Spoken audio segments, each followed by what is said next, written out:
Foster Care Nation, listen up.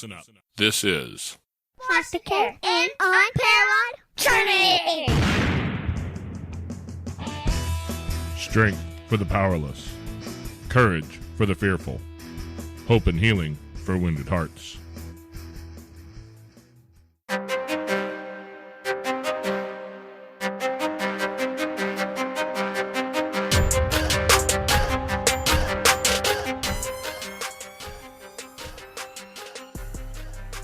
Hello and welcome back to Foster Care, an Unparalleled Journey with Jason. And Amanda. Today we have a special guest with us, Riana Milne. How you doing today, Riana?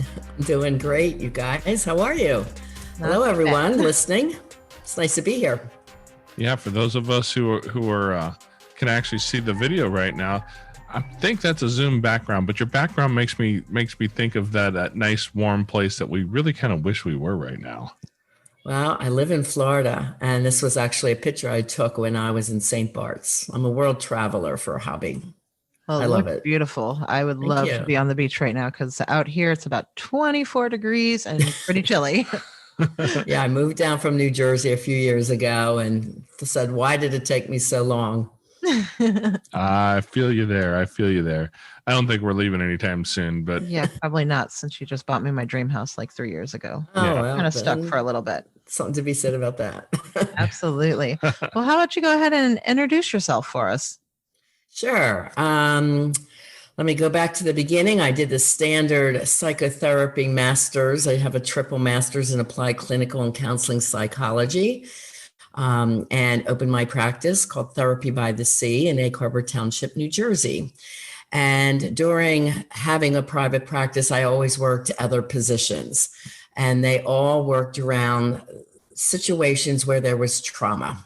So I worked in the schools at every grade level, from kindergarten all the way through college, as a SAC counselor, student assistance counselor. And I was not the guidance counselor. I was the one that worked with kids who were emotionally upset, most of them coming from traumatic homes, oppositional defiant kids, sad, bullied kids, the bullies themselves. So anything where there's emotional discord, that was the counselor they saw. I also worked as a school psychologist at Hackensack High School up in North Jersey. That was grades 9 through 12. A lot of interesting scenarios with the Crips and the Bloods there. I worked in a hospital called Atlantic Care with kids ages 5 through 19, many from the foster care system or adopted kids, kids with eating disorders, suicidal, cutting. I was usually handed the more critical kids as the counselor there. I worked with all the foster care cases. I also worked in drug and alcohol rehab centers, a teen center, and also one with women who were from the prison system. So what had brought me into work as a CCTP, certified clinical trauma professional, is that I was married to someone that had a Dr. Jekyll and Mr. Hyde personality type. So in public, they were great, and behind closed doors, they were a nightmare. And I needed to figure out why he acted like he did. So just analyzing him and looking at the cases that I had over the years, it all came to unhealed, unconscious childhood trauma. So that is my area of expertise. I have been doing mindset for success and coaching work my entire life. So I became a certified clinical life and love coach for singles and couples.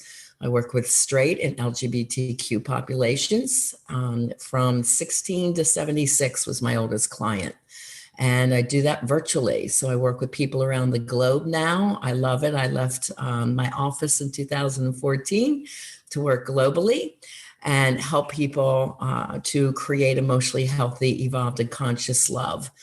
And what happens, the research shows, 9 out of 10 people struggle in life and love due to unhealed, unconscious childhood trauma. And I put together the childhood trauma checklist, which is the top 10 things of trauma that I saw in all these work scenarios, including private practice, working with kids or families, and all the other job situations that I worked in, to create the checklist and then put the pieces together on how to help people heal from this, to create the life they desires and to have the love that they deserve. Wow, that's a lot. You've been busy. Yeah, I'm also an author of 7 books, and that one has gone to #1 bestseller on Amazon. My book, Love Beyond Your Dreams, Break Free of Toxic Relationships to Have the Love You Deserve, and Live Beyond Your Dreams, From Fear and Doubt to Personal Power, Purpose, and Success.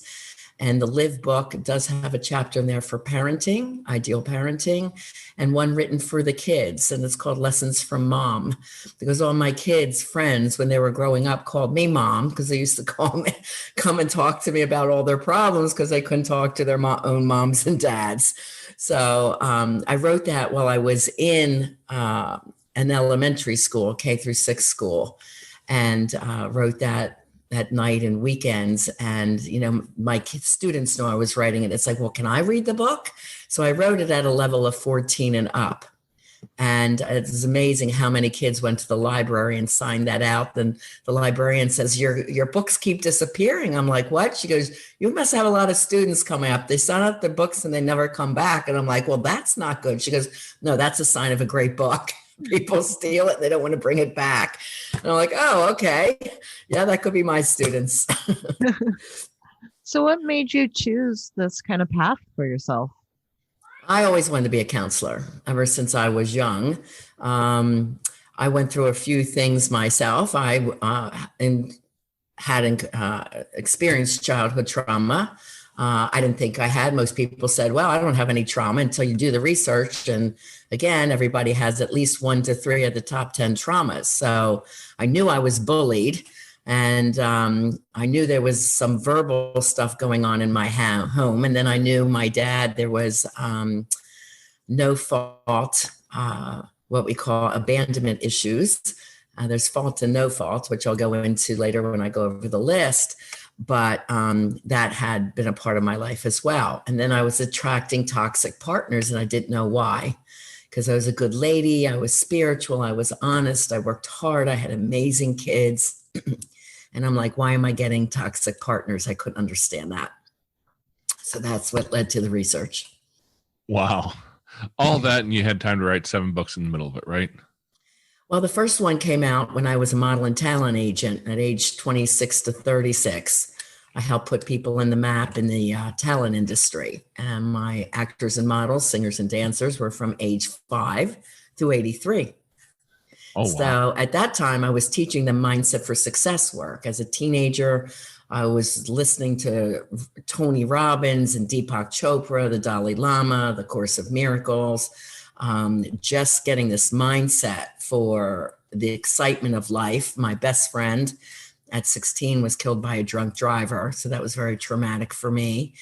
And I'm like, how much time do I have left? And how am I going to reach all my goals and dreams? So I became a very serious person at age 17, where everybody else is worried about partying. I'm worried about my success levels and my journey and my goals. So I took quite a different path than a lot of other kids. Yes, it is. Yes, it is. It almost sounds like, what is it? I've heard it called it's the difference between post-traumatic stress and post-traumatic growth, perhaps. Mm-hmm. Yeah. Because losing a friend while you're in high school is definitely a life-changing event, but it sounds like it kind of puts you on a path that led towards your own success. It did. And I really needed all those tools at age 24 to 26 when I decided to leave my husband and raise my kids primarily on my own because I wanted them to be good kids and successful.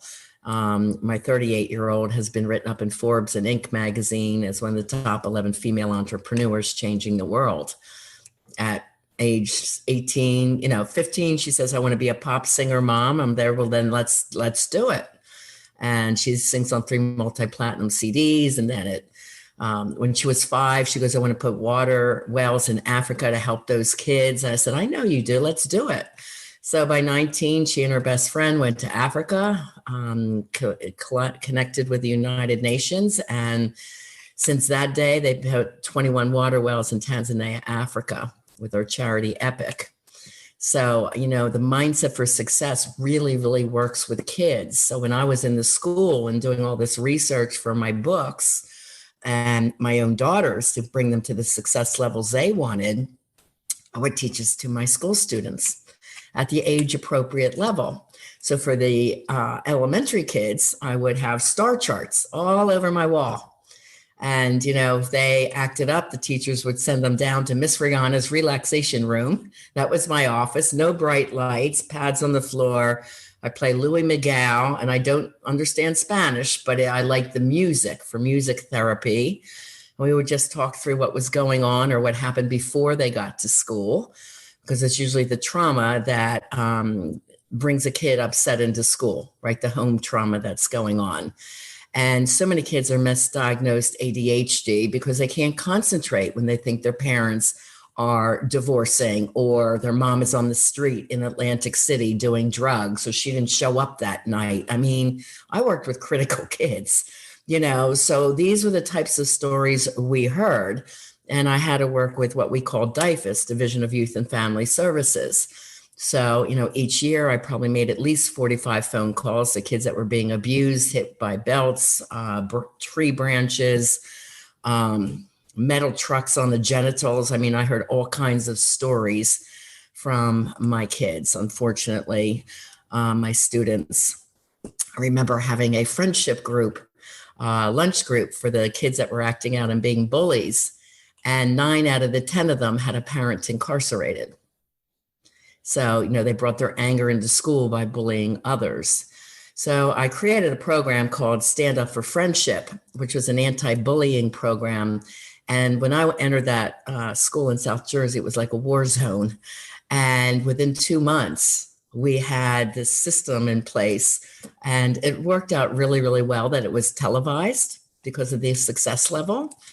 And then I also created a talent show where I got the kids that auditioned, and they would have to meet certain criteria because I was a talent agent, right? I was in the school, so they had to audition and have their act ready and introduce themselves and not butt in line. They would have all these rules, but the most important rule is to be part of the talent club, you can't have a detention or a suspension. So all the bullies loved to dance and hip hop and wanted to perform, and they became the little stars of the show. And I got them in newspapers. The show was televised, and we also put a charity behind it. So these kids that didn't come from much, my daughter came in with her best friend, Tennille, who runs the Waterwell charity. They came to visit me. It happened to be perfect timing. And they showed the films from Africa where kids don't even have running water. So where students are upset if they don't have the best sneakers or this or that, I say, how do you feel if you have no water? You have to walk 5 miles for a bucket of dirty water. So their whole life perspective changed. And we talked about gratitude and look at what you do have. So here I'm teaching my students the mindset for success, that they're given everything that they could imagine to succeed in this world, no matter what their life situation is at home. If they really focus in school, that they can excel. So these were the messages that I was teaching. And then I went to middle school, was in Atlantic City High School, another tough high school, and then Hackensack High School as a school psychologist. So that's kind of part of my journey within the schools. Wow, that's a lot of a journey. It sounds to me like you've had the privilege to really work with a lot of kids from a lot of different backgrounds and be able to get a whole lot of knowledge and experience on how to work with those sorts of traumas. That's right. As foster parents, we tend to get, random bits of trauma that we have to learn to deal with, but we don't have that variety of experience for sure. Yeah, one of my most memorable stories was at Hackensack High School, where one of my seniors came in. I guess it was I was hired in October under emergency status because I already had another job at a psychotherapy center. And I was up in North Jersey for my daughter's singing career at that time. She had to record in the recording studio in New York. So she comes into me, Miss Riana, my family moved out over the weekend. And I said, well, where did you all go? She goes, no, not me. I went home, the house was dark, there's no electric, there's no food, there's no lights, only the things are left in my room. So this is the kind of cases that I had to work with. So, immediately I wanted to bring her home with me till I could get her placed in a foster care system or get her adopted. And she was just about that age. And of course, if the school systems don't let you take them home, I would have been glad to have done that, but it was against the rules. And so I called DIFUS and I said, I need the top supervisor. I need an attorney. I need to have power of attorney to get this girl into the system, into a shelter for women near the high school where she can have a safe place with some heat and food and electricity. And I got all her classmates to bring in donation baskets. We call them baskets of love and support. So people just would bring in things from their homes. So she had things and she had food and candles until we could get her placed. So these are the type of stories that are real and going on, all over in our high schools. Hey there, Foster Care Nation. We'd like to take a quick minute to step out of the podcast here and ask you guys for a little bit of support. If you could share an episode with people, friends, in a group, with family, anywhere where there's somebody who would like to hear this. Also, if you'd like to join us and support our mission, a couple dollars a month would be really helpful. You can find us on Patreon at patreon.com/fostercarenation. Now back to the show. That's one of the things I think most people don't realize is people don't understand just how prevalent this actually is and how many kids need help, regardless of where you live. And for the kids not to be afraid to reach out, because kids of trauma have very low trust.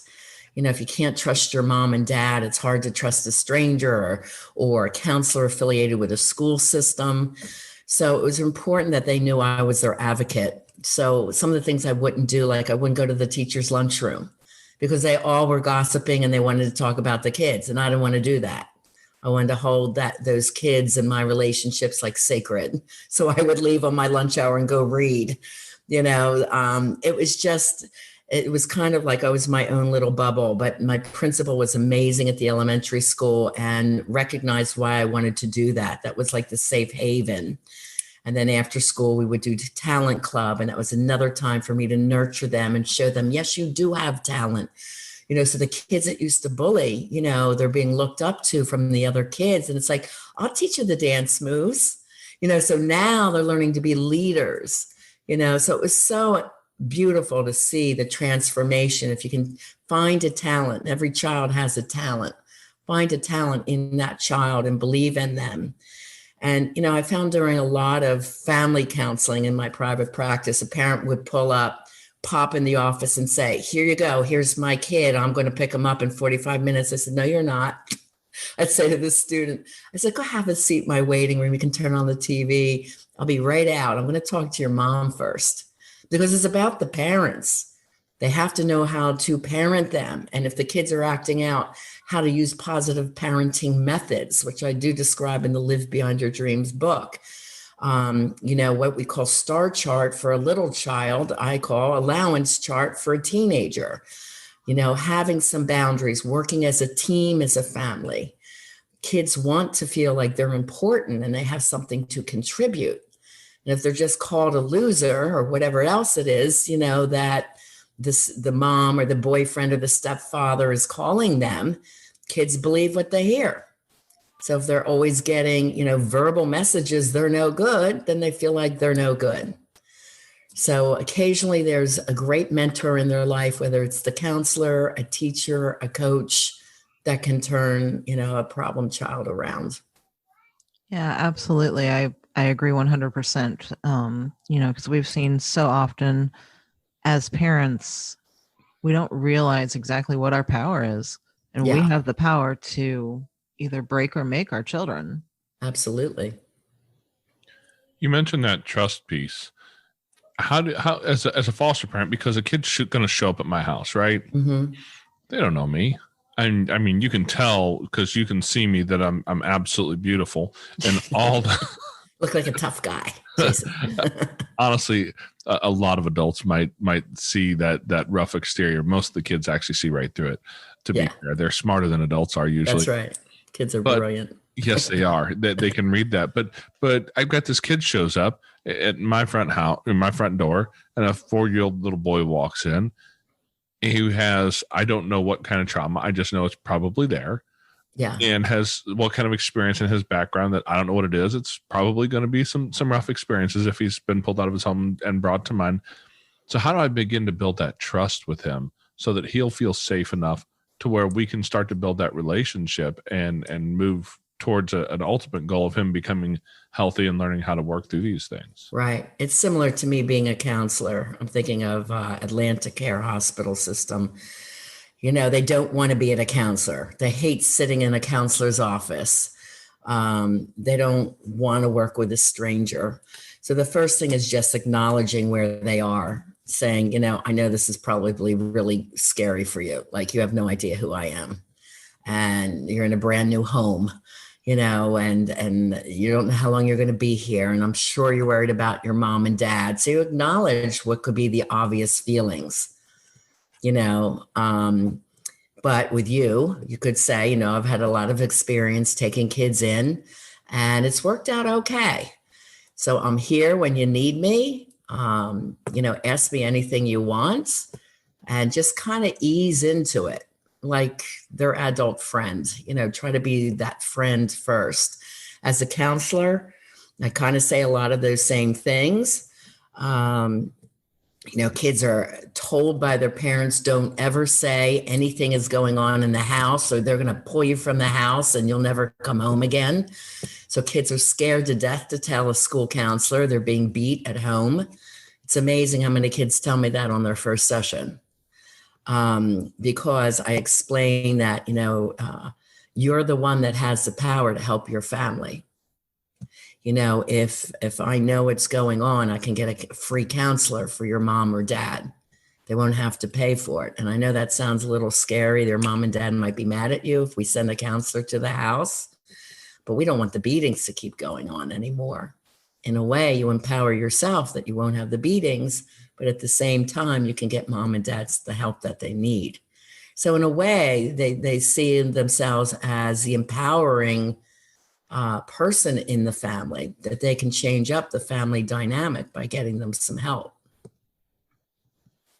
Which makes complete and total sense. And I know that a lot of people don't really understand that even when these children are taken away and placed in a foster care home or group home or wherever these children go, they still love mom and dad or whoever that Yes. caregiver has been, Yeah. no matter what the situation, how hard it was, whether they were starving, whether they were beat. And a lot of people don't understand that. Yeah, they still want to feel loved by that mom and dad, or the dad that has left the house and barely comes to see them. They still want that love because it's part of their own self-identity. Like, why doesn't my mom, let's say the dad leaves the home. Why doesn't my dad love me enough to come see me? You know, why does he say he's going to show up and then he doesn't? So yes, they still want their love from their mom or dad. That's very much innate in every child. Yeah, you say that like it brings back a couple of memories of a few conversations with kids. Yeah. You know, sitting on the front porch with a kid in tears, wanting to know why mommy and daddy don't love them enough. Yeah. Or what else they can do to change things. So what I teach the kids is that if they empower themselves, everything changes. It's like, look, I know it's hard at home, but if you can really start focusing in school and let me help you focus. I mean, I was doing meditation in the school in 2000 when nobody knew. Why was I doing meditation? That's weird. Well, no, it calms down the trauma and the anxiety and gets the child refocused. And the teachers used to say he went out of here a tyrant in a temper tantrum, came back like real smoothed out. And, you know, and I said, well, it's easier then to just learn how to relax when they get nervous or triggered emotionally. If they learn meditation. So I've been doing meditation in the schools way back when, real early, to calm the brain and the body systems. But if they can learn to refocus and do better, and instead of taking their anger out on other kids as a bully, learn to make friends. The program I had, Stand Up for Friendship, each person had a bully busting buddy. So if their buddy was being bullied, then that friend would step in and say, hey guys, why don't we try and work it out? Let's negotiate it. What is the real problem? They try to get two sides of the story. And if that friend couldn't help negotiate it through, so they were like mini counselors all over the school, then they would come to Miss Riana's and we would work it through, and they would learn to talk about their problems and find real solutions that they both were happy with. So this is teaching a real skill. These skills that I taught my students, they will use the rest of their life, which we also call developmental assets or resiliency skills. Now, I wrote a thesis on that, which is now in like 14 different countries and languages around the world. It's under Riana Milne at Rowan University. And it was a 6-month free program for kids of Atlantic City area to come to counseling. And we did group counseling. We did a talent show that raised money for Feed the Hungry, the homeless. We went down to the homeless shelter. And it's like, this could be your path, or we can raise your grades, get your talent, to decide what it is that you want to be in your life and start focusing on what you do want in life, not what you don't want. This is all mindset skills.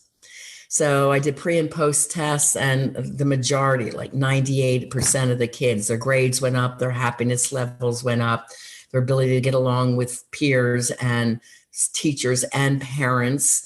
Their parents were amazed at the final show that these kids could do, incredible singing and dance routines, and were very proud of themselves. And they started dressing nicer with more pride.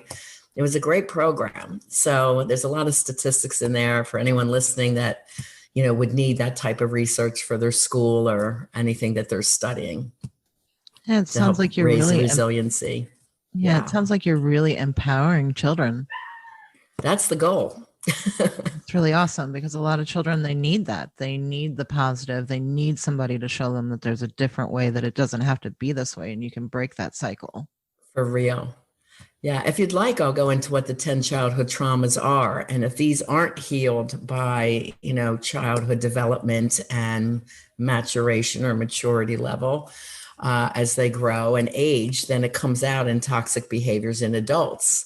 So these would be the 10 traumas that you want to watch out for in the kids that you're working with in foster care or adoption situations.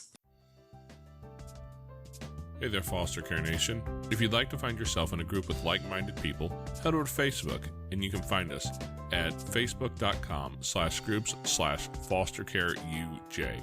We've got a group over there where we talk about foster care, we talk about adoption, and we talk about all the things related. If your podcast player allows it, you can also reach down and hit that subscribe button so you get notified every week when we put up uploads. Every Tuesday, a new episode comes out. We'd love to see you next week. Now back to the show. Yeah, that was actually going to be my next question. You mentioned that earlier, and I was kind of curious because trauma is a big thing in today's world. People are just starting to really talk about it mainstream. And I think as a whole, we're trying to really understand what those traumas are and how to recognize those. Perfect. Okay. So there are more than 10 traumas, but these are the top 10s I saw in all my work experience over the 21 years. I've been a therapist and a coach. So as I go through them, I don't want the listeners to listen with blame or shame. We're not looking to blame your parents at this time or your foster parents. And we're not looking to invoke shame in yourself if you're a child of adoption or foster care. We're trying to look at more of just like facts. Are these facts something that happened to you when you were little with your caretakers? Okay, so the first one is if your parent or guardian had any addiction issues. So as an addictions counselor, I named 12 of them. So there's drugs and alcohol, sex, meaning you knew your parent was a chronic cheater and you had to hold the secret, porn, gambling, hoarding, spending, eating, gaming, TV watching, workaholism, and the last one I've added recently is social media addiction, just being on the computers all the time, or giving kids computers all the time just to quiet them down. instead of really interacting with kids. So that's the first one. Second one is verbal abuse of any kind. So verbal could be watching your parents yelling and screaming at each other. It could be them yelling at you. It could also be not hearing the words, I love you, or getting compliments like, I'm proud of you, or great job, kiddo, and keep up the good work. A lot of kids don't hear those things. I was a child that grew up never hearing I love you or great job. I tried my best. And she goes, well, you could do better. So those were, tough messages that lead to feeling unworthy as an adult until those are healed, right? So verbal can be very, very, very big for adults. Okay, the third one is emotional abuse or neglect. We all know what that is. Next one is any physical abuse or beating, sexual abuse, rape, or molestation. The next one is abandonment. And I said there's two types, fault and no fault abandonment. So no fault abandonment would be if a parent happened to die early or they've been sick a long time and they can't care for the child. That's not their fault. If the parent goes off to war, and believe me, being in a school, the children were always worried, is my mom or dad going to come back alive? They were scared to death and they couldn't focus in school. You just see them with this blank face, just kind of checking out, So that type, or like in my situation for work, my dad was away from the house all the time. We didn't know it, but he was FBI and CIA like James Bond. So he couldn't tell the family where he was. But I remember asking a kid, where's dad? Where's daddy coming home? So even things like that you recognize, that's the way he supported the family, but he wasn't there. Now, fault abandonment is never being in your child's life, or you were in their life for a while until the relationship split up and then you rarely see that child. Or the type of emotional abandonment, that parent might be in the house but rarely engages with a child, or they never go to their sporting or arts events. They just kind of just totally ignore the child, or if the child is there for custody visitation, the dad's out all weekend watching football on the TV and the kid's in his room on his computer.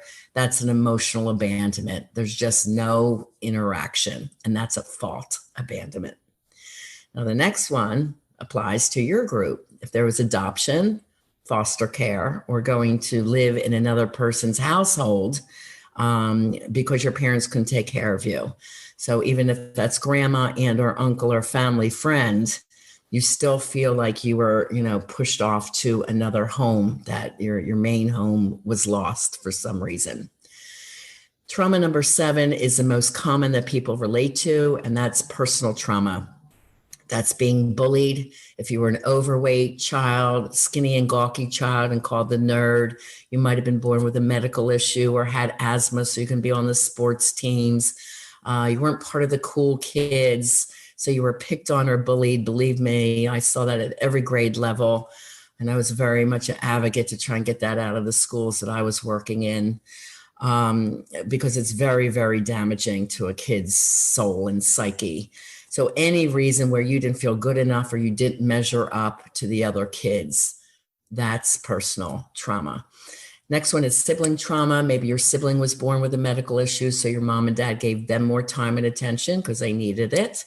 Or that sibling bullies you, or more often, you perceive that sibling to be the golden child. So in other words, mom gave them more accolades and attention. They might have been the star athlete, or more beautiful or handsome, or the smartest one of the siblings. For some reason, one of the kids were favored. And if you weren't, you really felt the differences there. Trauma number 9 has 2 categories, because one of them used to be in the later category. And because when I was growing up, for the listeners, I'm a baby boomer, and we didn't see much of this, which is called community trauma. And today, everyone around the world is experiencing community trauma with COVID. So the fear of, am I going to get it? Am I going to die? Is someone I love going to die? This ongoing fear, lasting for a long period of time, is community trauma.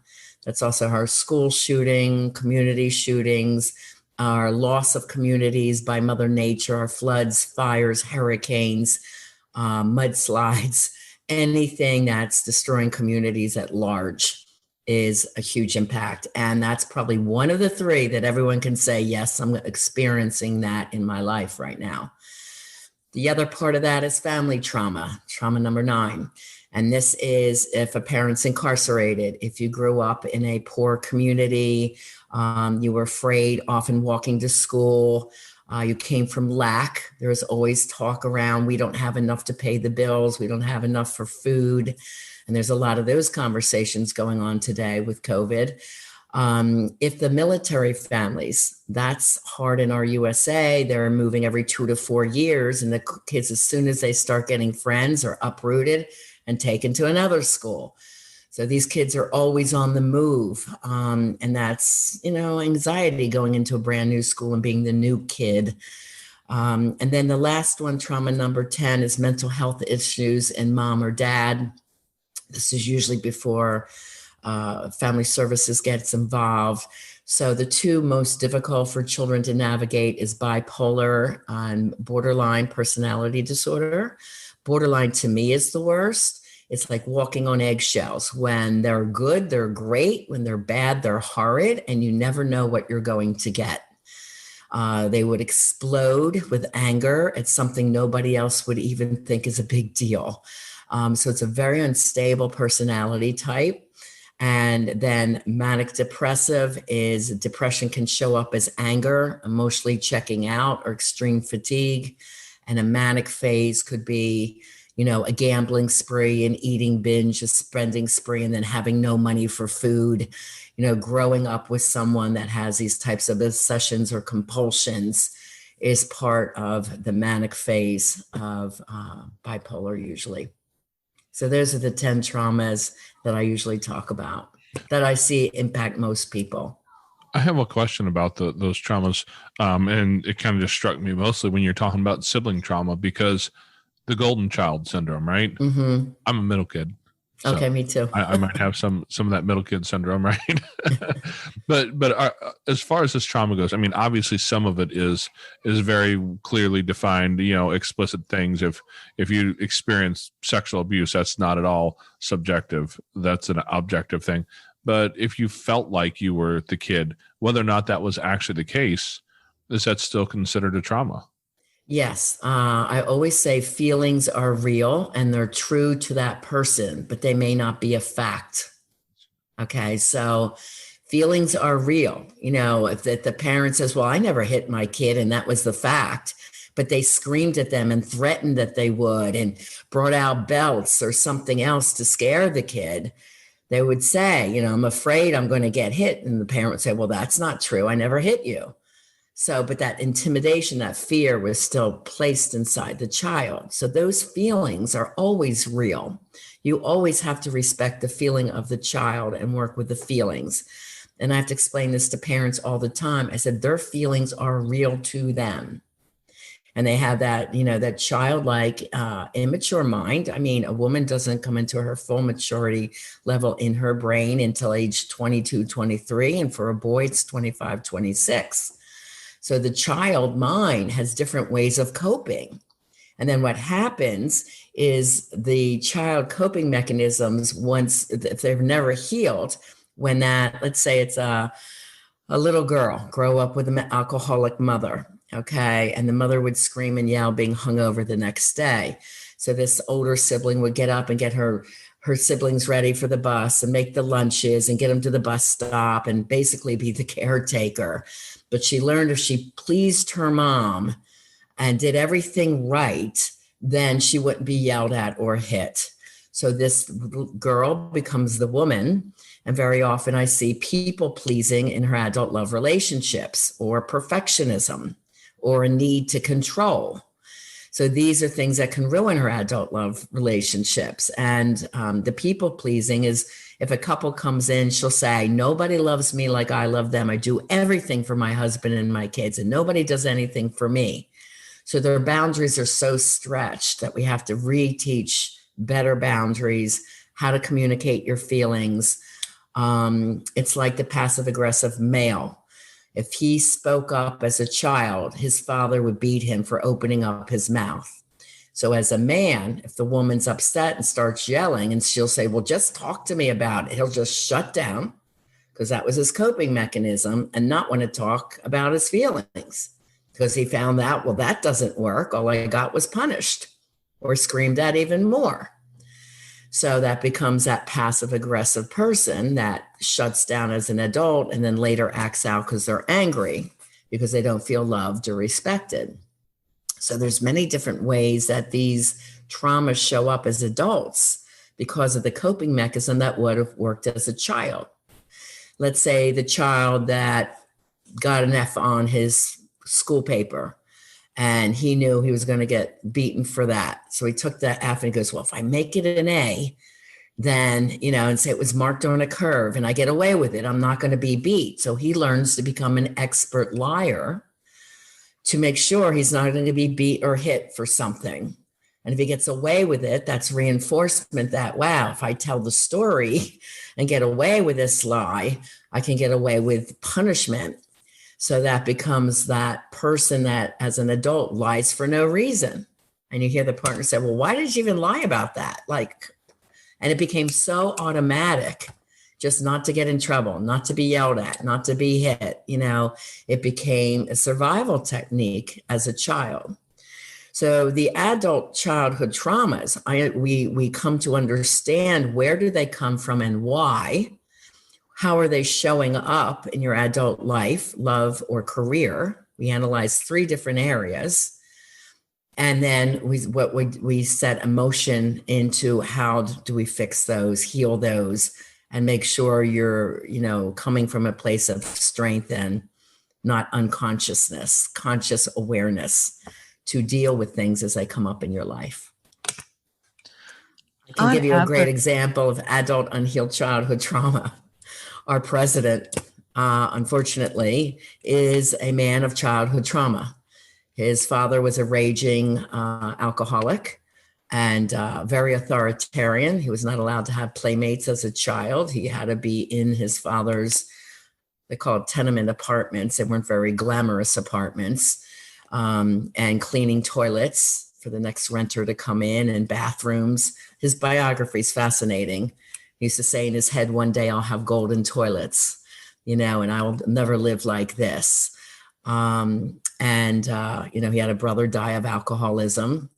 So the ways that this presents in his adult life is what we call blaming others, blurting out, saying things that are totally inappropriate, needing to be liked. There's so many different promiscuous behavior. Unfortunately, there's too much of that. That's factual there. So, there's a long list. I just sent out an email about that this is a way childhood trauma shows up. Sociopathy, what's good for them and not good for others. There's malignant narcissism, and then there's healthy narcissism, but this is a malignant type of narcissism. So unhealed childhood trauma that was severe can show up in severe ways in an adult. On average, just kind of with your typical child, I know it's going to vary some, but as far as like this list of 10, what's kind of the average of how much a child suffers from them? Coming from the foster care system or through the foster care system, I would usually see probably as their counselor 5 to 8 of these things. Wow. Yeah. And some more severe than others, like the screaming, the yelling, the hitting, a lot of the verbal put downs. The 2 that are most dangerous for people feeling not worthy as an adult is trauma number 7, the personal bullying. And again, these could happen inside or outside of the home, in the schools or in the home, right? So verbal messages, both in those places, and then not feeling like they fit in, feeling really different.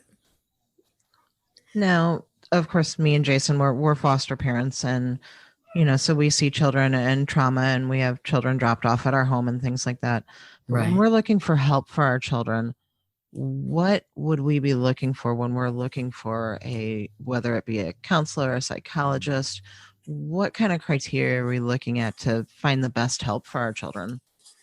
Well, I was always considered a very different type of counselor. I was more solution focused. I definitely was about teaching conscious living, finding solutions, deciding what we can do, not rehashing over and over and over what you can't do. I would really try to go for more positivity, more gratitude. What do we have to work with? And I found kids love that, someone positive in their life. I'm a CCTP. I would highly recommend that, which is a certified clinical trauma professional. Someone that really likes and gets kids. Like when I was in the schools, I was wearing cool fashions. My daughter was singing with the top hip hop artists at the time, and I had a picture with them. It's like, oh my God, Miss Riana, you know him, and it's like, yeah, my daughter sings with him. So, relating to their music and their art and their culture, and just kind of being fun and on their level. Like if it's a staunchy, like serious counselor, kids get scared, so I always loved working with kids. I think they feel that.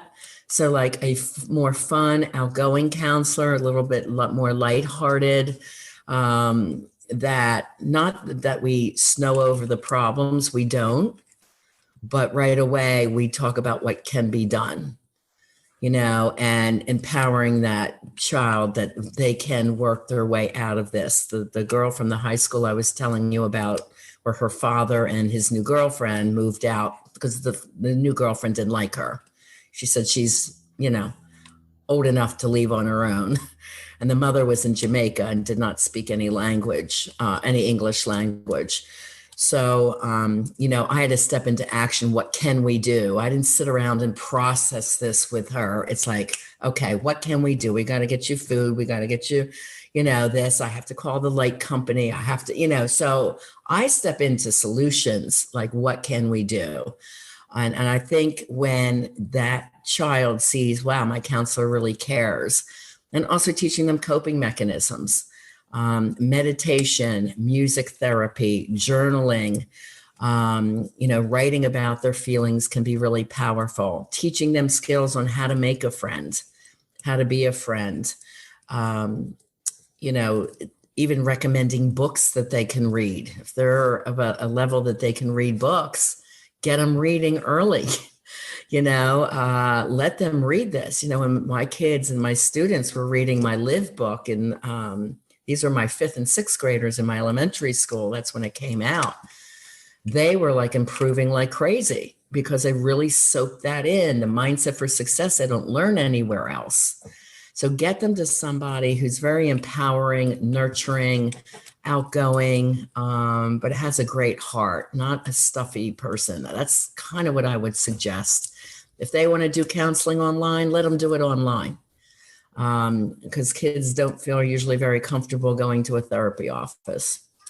It's funny, like one of my foster parents at Atlanticare, he had quite a few kids, 9 kids, I think. He said, nope, the only one we see is Miss Riana. That's the only counselor we want to see. My kids love her. And I come out, it's like, hey, how are you doing today? High five, So it's just that personality that can get a smile on their face. So it's not like, oh, I got to go in there and they're going to keep asking me, how do I feel about that? I never ask that question because I already know they're not feeling very good about anything. So then we talk about what can they do? So I really look about exploring their talent. What are their dreams? If they want to do karate, if they want to be in dance class. I mean, the arts are amazing at building self-esteem. So I always try to get my foster parents to get kids involved with the arts, not necessarily sports, because team sports, if you're not one of the best, you feel like, kids are making fun of you. Your coach is screaming at you. I'm a kid that did not like team sports. I love dance. I did play water polo, but, most kids, like if they can excel in something that they enjoy, golf is more of an individual sport. Karate, that's why I like that. It teaches confidence and self-empowerment. Dance, So they feel at least if they're at a school party, they can dance. Dance is good for guys and girls, so just things that make them more confident and outgoing. Look for things like that. Dance. That's something I probably should have had some instruction as a kid. Yeah. I'm a master chair dancer. That's about it. Oh, that's all right. At least that's a start. Come on, Amanda, you can get him up and start teaching him to dance. Actually, he dances a lot more than I do. I am not a dancer at all. Yeah, we're not leading that class today. Well, you have a lot of great advice, and I know you said 7 books out there. Yeah. And, I assume that can all be found on your website or somewhere, probably Amazon, because everything's there these days. The 2 major books I use for coaching is Live and Love Beyond Your Dreams. And I give out sample chapters at rianamilne.com, my website. The first 60 pages of both books are there. I have a free ebook there, Why 9 out of 10 People Suffer in Life and Love and How to Have the Love You Deserve. That's the ebook that goes into childhood trauma and the signs, so that you can get that for free. And also on my website, I offer a Life and Love Transformation Discovery session where I give you 5 simple assessments. We go really deep into some of the childhood traumas you might have experienced and what you're suffering with now. And we come up with a roadmap of what you can do to help start healing from that. And that's a $500 value only for $47. So you can get that on my website too. And then my podcast, Lessons in Life and Love, is 106 shows. And you can hear that and see other videotapes. I think I have 250 tapes on my YouTube channel now that go deeper into a lot of different personality dynamics. And there are quite a few tapes there for parents to listen to. Yeah, and YouTube is one of those amazing things because I've learned everything from how to deal with things like, I don't know, leaky faucets, to learning how to blacksmith, to learning about trauma on YouTube, because there's just a ton of information out there and it's easy to take in and it's free. And that's what most people are looking for. Right. So it sounds like an amazing resource there. I think one other question I had, because, Amanda and I have been together for 20 something years, give or take. We stopped going on 21. Yeah, there you go. But we've been together for a long time. And this is not a journey I have to worry about saying something wrong and offending Amanda here, because we've been down this road. But when you find a partner, when you end up married somewhere down the road and you see things and you don't understand it, is there a good way to maybe introduce this idea to your spouse that, hey, you might have had some things, or how can we work through that with a spouse who may or may not be really willing to talk about what they had in their past? It's really important. I work with both singles and couples, and when couples come into me, it's usually like a round and round circle, discussing the same types of arguments over and over and over again. Well, you did this to me before, and you're going to do this to me again. And it's triggering something from the past. So the first thing is understand about childhood trauma and how it shows up. That's the free ebook you can get on my channel. And then when I have a couple come in, I have to see them individually for a while to dissect what each one of their traumas is, and then how they're showing up individually. Like it could be showing up on the career. Let's say one person stays steady in a career and another one keeps getting like job of the year. They keep getting hired and fired. Well, what's going on with that? We have to get to the bottom of those things. Someone could be the perfectionist. Someone could be controlling. Someone could be jealous. It shows up in many, many different ways. So we have to see how it's showing up, what's causing the couple to have these types of arguments. And then I have to reteach a whole new way of communicating, because once I know what they are, I explain to the other partner, your partner went through these traumas. He learned he better not speak about his feelings or he'd be whacked across the face. So when you're pushing him to talk about his feelings and he's there, I don't know what's wrong, I can't talk, it's because he's so traumatized from the past that he really can't. So instead, you've got to do this and this, you see. So I teach different coping strategies and communication skills so that they're not blaming each other. If one guy was yelled at from his boss at work and he comes home in a bad mood and yells at the wife, and the wife takes it personally because her father always yelled at her, then there's going to be that reoccurring argument. This again is from childhood traumas. It's not her fault he's upset. But instead of him, he should be saying, hon, I had a really tough day. The boss reached out at me and I'm not feeling my best. But if I'm upset, please know it's not you. Okay, so people aren't talking like this. They need to recognize where they're being triggered, know why, and communicate to their partner what's going on. And the partner has to know how to give empathy and support. So they're working together more as a team. And my coaching programs are from 4 to 6 months, because everything in trauma work says it takes about 6 months to get trauma out of the brain and the body and reteach a new conscious way of living, because most people go from unconscious reaction. That's how most people live. They're living more in the dark side. They have more dark thoughts than light thoughts. So we have to change all of that. And it's practice and patterns that we're, breaking old patterns and creating new ones, so that, you have a more happier, peaceful, evolved, and conscious love relationship, right? So that's what I do. And then for my singles, who are out there trying to find healthy love and keep ending up with a toxic partner, can't figure out why. Well, because his initial childhood traumas were not healed, and they are attracting people of trauma, attract people of trauma. And the research on that's fascinating. It says the first 3 months are like really magical and romantic and passionate. You think you have the best partner ever. And then from 4 months to 9 months, or if you get engaged or move in together or married or have a child, this transition usually is what breaks the bonds and causes a lot of conflict in the relationships, if there is indeed unhealed trauma. It's amazing. A wise man, I can't remember which one, told me once that the problem, the fight's never about the fight. Yeah. It's never about the fight. And it's, we get into that dichotomy with our partner sometimes, where we get into these recurring fights, and they very rarely have to do with the things we think they do. And it sounds like having the opportunity to sit down with someone and really discuss that could help them come to grips with the fact that the real issue going on here probably has nothing to do with what it sounds like. Yeah, it's mostly emotional triggers from the past. Yeah, emotions are a tricky thing for sure. Yeah. And as a guy who, I don't know, are you familiar with the Enneagram at all? Yes.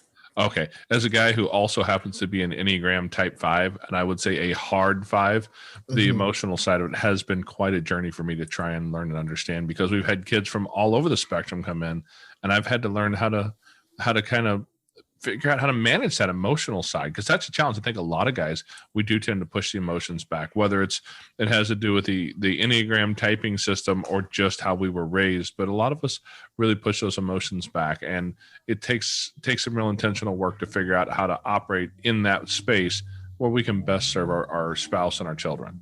Yeah, most men were told, don't complain, don't be a sissy, don't cry, don't show your feelings.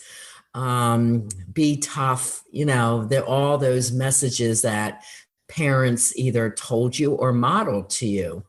If you had a difficult father, the real macho type, then that's what he expected his son to be like, so you weren't allowed to talk about your feelings. So it really does come back to a lot of that childhood raising and modeling and the messages that you might have received. And it sounds like you're not necessarily advocating that whole idea that, we just need to figure out how our parents screwed us up and then we can blame them. You've got some plans on how to begin to heal that. Well, the research showed childhood trauma goes through at least 3 generations. So if you have it, your parents had it and their parents had it. So most parents try to do the best that they know how. It doesn't mean it couldn't be a whole lot better. But again, this is not about blaming them. It's like, okay, this happened. These are the facts. Now let me move forward, heal them, get beyond them, and not have to go back to, childhood coping ways of being that are not serving me in life as an adult. Well, it sounds like you have a real plan to help a lot of people. And yeah, you may have even amazing. been doing that for a while already.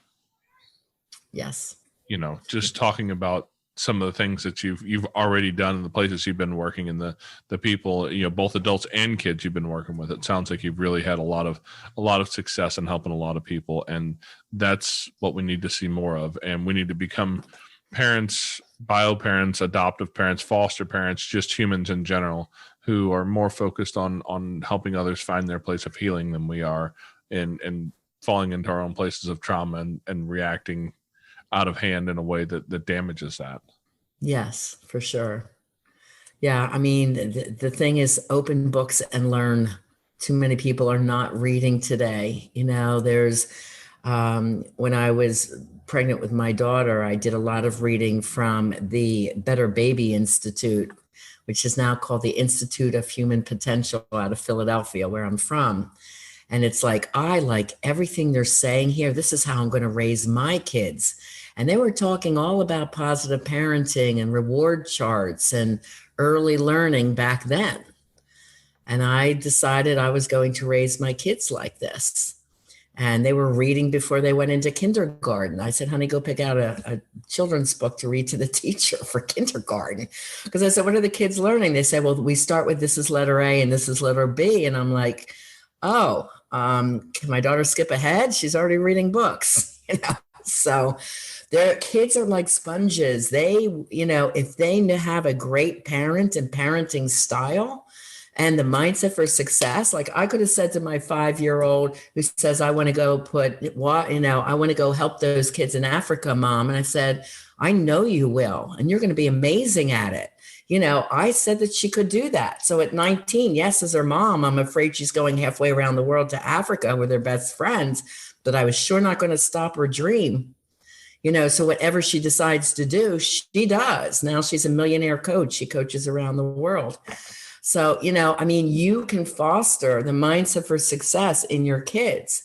My other daughter was a supervisor for JetBlue Airlines in her early 20s. She was working for a top restaurant chain for 20 restaurants in inventory at age 22, making over $40,000 with 2 years of college. The one that's in Inc. magazine, never stepped foot in college. By the time she decided she was going to go to college, because she had her model and talent career, doing very well in that. Like she goes, I'll go for water engineering. She goes, Mom, they keep calling on me. How do I put, water wells in Africa? She goes, I guess I'm already doing this. I don't need to go to school to learn it. I said, you can always go back to college. So, the college education is not the answer. The answer is, what are you teaching your kids before they step out of your home? And I'm very impassioned about that because, like I said, even those kids that aren't my own children, that were my kids in schools, when they learn the mindset for success, their grades go up, their ability goes up, their confidence goes up, their ability to be friendly and communicate better goes up, their sense of pride goes up, everything changes. So, find a counselor that knows about this. The mindset work is so powerful. I do have one question before we wrap it up here. Sure. Because a lot of times, we have foster kids coming in and you have to earn that trust. Yeah. But what are you looking for to know that there's some traumas here so that we can let our parents that are listening know that, hey, I don't have this trust or this relationship with this kid yet, but I know there's something there. What signs are we looking for? Well, usually the child from foster care is very quiet and shut down. They don't want to talk, I would say get out into nature, walk, go to the beach, go to the mountains, just spend some quality time.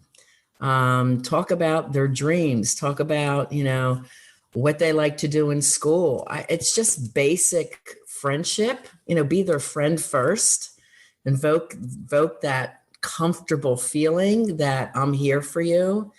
And acknowledge their feelings. I know this is probably really scary for you right now, but I'm here to help you the best that I can. I'm not going to be perfect, but I'm going to do the very best that I can. Kids always admire if you make a mistake, when you're honest and you say, wow, I really messed up there. I'm so sorry. Will you forgive me? Be real. Just, come down to their level and to what they're feeling, and just take it slow. These kids, trauma, people tend to shut down around trauma. So just taking it slow and building the friendship. Music is always great. I always had music going in my office. I remember a sad little boy came in and goes, "Miss Riana, put Mr. Louis on," which is Louis Miguel, and he was one of my music, this beautiful Spanish love music. I don't understand Spanish, but it soothes the soul. And on Character Ed Day, I would walk in with some fun hip hop music. It's like, all right, everybody up and dance, and kids love to dance. So just meet them on their level, have some fun with them, let them laugh, watch comedies with them, just sit and relate. Their life is so serious. They need some fun and music, laughter, nature, get them away from the machines, the computer. I call them the machines, computers. And, get out and kick a ball with them, or, do some baseball or play some basketball or whatever it takes, just to, get them out of their environment so that they can loosen up and relax a little bit. Well, awesome. I just want to say thank you so much for your perspective today and all the information that you've given. It's been wildly informative. I think a lot of people are going to hear this and be like, okay, I can do this, and not be as intimidated as they were before. Right. Don't take it personally if a child shut down around you. Give them time and give them space. Just know that they're scared. Okay. And recognize and have that conversation. Like, I get it. It's scary. You don't know me. You're not used to this house. It's a new neighborhood. This has got to feel pretty hard for you, but we're not all so bad here, and just kind of make some jokes with it, try to just lighten up and loosen the mood. Like I said, my teachers in the schools, I said, when your kids are walking in that day, play some music, have them walk into your homeroom with music on your computer.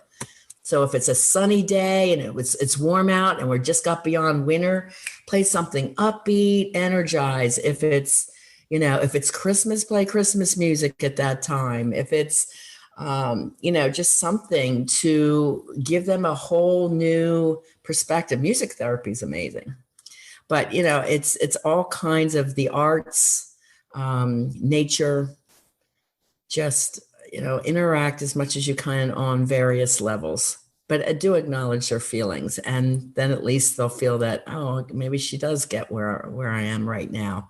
They're going to be in their heads for a while with all their thoughts, but that's pretty natural. Don't take that personally. Oh, yeah. Yeah. Well, I appreciate you spending your time with us today and coming here to give out some of your wisdom to the people in our audience, and for all the free gifts that you're offering to our audience as well. You're welcome. Thank you for the work you do, you too. It's wonderful. And, it's God's light is shining on you and all the kids that you help. That's really a blessing to our world. So thank you. Just keep up your work. You're doing a great job. Well, I appreciate you saying that. Okay, now, Foster Care Nation, thanks for listening to Riana's story. Now take her knowledge and wisdom to heart so you can create love and healing in your family and your community. Be sure to come back next week. We have new episodes every Tuesday. If you would like to share your story as a guest, you can reach us at fostercareuj@gmail.com. You can connect with other like-minded people on Facebook at facebook.com/groups/fostercareuj. And don't forget, we have a Patreon where you can support our mission for as little as $5 a month. It's at patreon.com/fostercarenation. The links to everything are in the show notes on your podcast player or at fostercarenation.com. And as always, you are so super awesome. I think you guys are cool. Yeah. Thank you for listening. Thank